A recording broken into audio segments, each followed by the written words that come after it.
मैं आपको बता रही हूं, अगर आपको सिलेक्शन चाहिए, जो आपका पहला रिक्वायरमेंट है, that is selection, and that can only happen अगर आप मैक्सिमम क्वेश्चन सही अटेम्प्ट करते हो, which will be the more number of time you revise the relevant content. I am telling you again and again, relevant content. अगर आप बेटा relevant content को multiple time revise करते हो तो वर्स्ट टू वर्स्ट सिचुएशन में क्या हो जाएगा।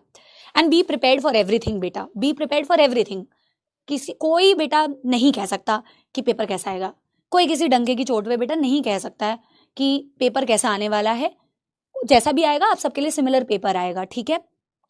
देश के सारे बच्चे बेटा सेम कंटेंट पढ़ रहे होते हैं, एक ही चीज पढ़ रहे होते हैं, और मैक्सिमम जो क्वेश्चंस होंगे वो आपके रेलेवेंट टॉपिक से ही आते हैं, and that is going to give you selection अगर आप उन क्वेश्चंस को सही करते हो। मैं आपको सच बता रही हूँ, मैं चलो बोल देती हूँ कि एक आधा क्वेश्चन आ गया बाहर से, बट अगर आप रिमेनिंग 43-44 क्वेश्चंस अगर आप सही नहीं करेंगे ना बेटा, आपका दिल दुखना चाहिए और आपको अपने ऊपर फिर बेटा गिल्ट होना चाहिए कि आपने जो रेलेवेंट क्वेश्चन आए थे जिनसे मैं सिलेक्ट हो सकता था, मैंने वो क्वेश्चंस गलत कर दिए।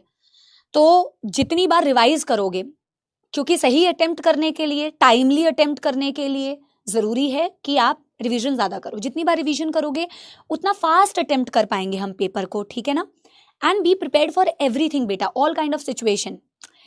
B prepared for all kind of situation. Paper easy आएगा, गुड है, पेपर टफ आएगा तो भी ठीक है, पेपर जैसा भी आए बी प्रिपेयर्ड। क्योंकि अगर आप एग्जाम हॉल में नर्वस हो जाते हैं, वैसे तो एग्जाम की टिप्स तो बाद में दी जाएंगी आपको, लेकिन be prepared for everything, because if you get बेटा nervous and you get scared, तो आती हुई चीजें गड़बड़ हो जाती हैं, जो इस बार बहुत सारे बच्चों के साथ हुआ होगा, ठीक है ना, क्योंकि अनप्रिपेयर्ड सिचुएशन थी, यूजुअली ऐसा पेपर आ नहीं रहा था। So be prepared for everything. Always remember कि हमेशा एग्जाम हॉल में एक चीज याद रखना, मैक्सिमम बच्चे, मैं कह रही हूं मैक्सिमम किड्स, ठीक है ना, आपने जो प्रिपेयर किया है कंटेंट, मैक्सिमम किड्स वही सेम कंटेंट प्रिपेयर करके जा रहे हैं।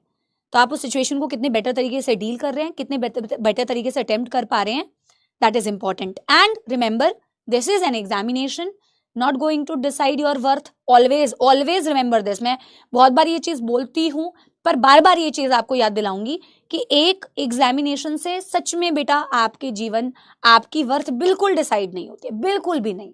आपको जीवन में बहुत सारी अपॉर्चुनिटीज मिलेंगी, आगे भी बहुत सारी अपॉर्चुनिटीज मिलेंगी, आगे भी आप बहुत सारे एग्जाम्स देंगे। और जब भी हम किसी कॉम्पिटिटिव एग्जाम की तैयारी करते हैं, तो वो कॉम्पिटिटिव एग्जाम की जो तैयारी होती है ना, वो जो प्रोसेस होता है, उस प्रोसेस में आप एक बहुत आई वुड से आप अपने आप को प्रिपेयर कर रहे होते हैं for the coming things in your life. So ये चीज आपको ना बेटा आपके लाइफ में बहुत सारी डिफरेंट सिचुएशंस के लिए प्रिपेयर करती हैं, ठीक है। So it's never going to be a waste, and thank you so much. I love you all बेटा, you all are very very precious. आप बहुत precious लोग हैं, आप बहुत important लोग हैं, आपकी लाइफ जो है वो बहुत important है, इन सारी चीजों से ऊपर है बेटा, ठीक है। बहुत अच्छा करेंगे आप, जीवन में आपको बहुत सारी अपॉर्चुनिटीज मिलेगी, लेकिन मेहनत करते रहिएगा, क्योंकि अचानक से बेटा कोई अपॉर्चुनिटी मिली और आप अचानक से उसके लिए मेहनत तो नहीं कर पाएंगे ना, तो वही तो आप रेडी हो रहे हैं। आप जितनी अच्छी तरीके से आपको प्रिपेयर करेंगे, तो सडनली जब आपको कोई अपॉर्चुनिटी मिलेगी, तो वो मेहनत कहीं ना कहीं देखना अचानक से उस सिचुएशन में काम आ जाएगी, and then you will go through that and you will excel through that, you might just do amazing, okay. चलो।